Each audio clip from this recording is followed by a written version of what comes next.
Hi friends, ഇന്ന് കൊള്ളി വെച്ച് നമുക്കൊരു മോരുകറി ഉണ്ടാക്കിയാലോ. അതിനായി ആദ്യം തന്നെ കൊള്ളി കുരുവാൻ നുറുക്കിയിട്ട് അതിലേക്ക് മഞ്ഞൾപ്പൊടി ഉപ്പ് ഇട്ടിട്ട് വേവിക്കാൻ വയ്ക്കണം. അത്യാവശ്യം ഉപ്പ് നല്ലോണം ഇട്ടോളൂ, പാകത്തിന് വേവ് പാടുള്ളൂ. പിന്നെ അരപ്പാണ് വേണ്ടത്. അതിലേക്ക് ചുവന്നുള്ളി, വെളുത്തുള്ളി, ജീരകം, പച്ചമുളക്, ഇഞ്ചിയൊക്കെ ഇട്ട് മിക്സിയുടെ ജാറിലേക്ക് ആവശ്യത്തിന് വെള്ളമൊക്കെ ഒഴിച്ച് മിക്സിയിൽ ഒന്ന് അരച്ചെടുക്കാം.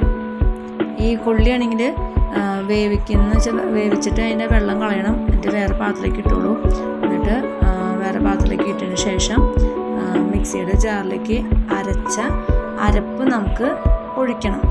അപ്പോൾ ഞാൻ മിക്സിയുടെ ജാറിലിട്ട് അടിക്കണുള്ളൂ. അടിച്ചിട്ട് അരപ്പ് ഒഴിച്ചു. അതിലേക്ക് ആവശ്യത്തിന് ഇത്തിരി വെള്ളം കൂടി ഒഴിച്ചിട്ട് ഒന്ന് ലൂസാക്കി ഒന്ന് തിളപ്പിച്ച് ഇളക്കി മിക്സ് ചെയ്ത് തിളപ്പിച്ചതിന് ശേഷം നമുക്ക് അത്യാവശ്യം കുഴപ്പമില്ലാത്ത ഇതിൽ അതിന് ശേഷം തൈര് ഒഴിച്ചതിന് ശേഷം മിക്സ് ചെയ്യാൻ പാടുള്ളൂ, തിളയ്ക്കാൻ പാടില്ല. പിന്നെ നമുക്ക് വേണ്ടത് താളിപ്പാണ് വേണ്ടത്. അതിലേക്ക് വെളിച്ചെണ്ണ ഒരു പാത്രം വെച്ചു, അതിലേക്ക് വെളിച്ചെണ്ണ ഒഴിച്ചു. വെളിച്ചെണ്ണ ചൂടായിട്ട് ഫസ്റ്റ് തന്നെ കടുക് ആണ് ഇടുന്നത്. കടുക് ഇട്ടു. അതിന് ശേഷം ഉലുവ ഇടാം. അത് കഴിഞ്ഞിട്ട് അതൊന്ന് സെറ്റായതിന് ശേഷം കറിവേപ്പില ഇടാം. വറ്റൽമുളക് ഉണ്ടെങ്കിൽ വറ്റൽമുളക് ഇടുന്നത് നല്ലതാണ്. എൻ്റെ ഇല്ലാത്ത കാരണം ഞാൻ ഇട്ടില്ല. പിന്നെ അപ്പോൾ തൽക്കാലത്തേക്ക് മുളക് പൊടിയാണ് ഇട്ടത്. പിന്നെ ഇലയ്ക്ക് താളിച്ചൊഴിച്ചു.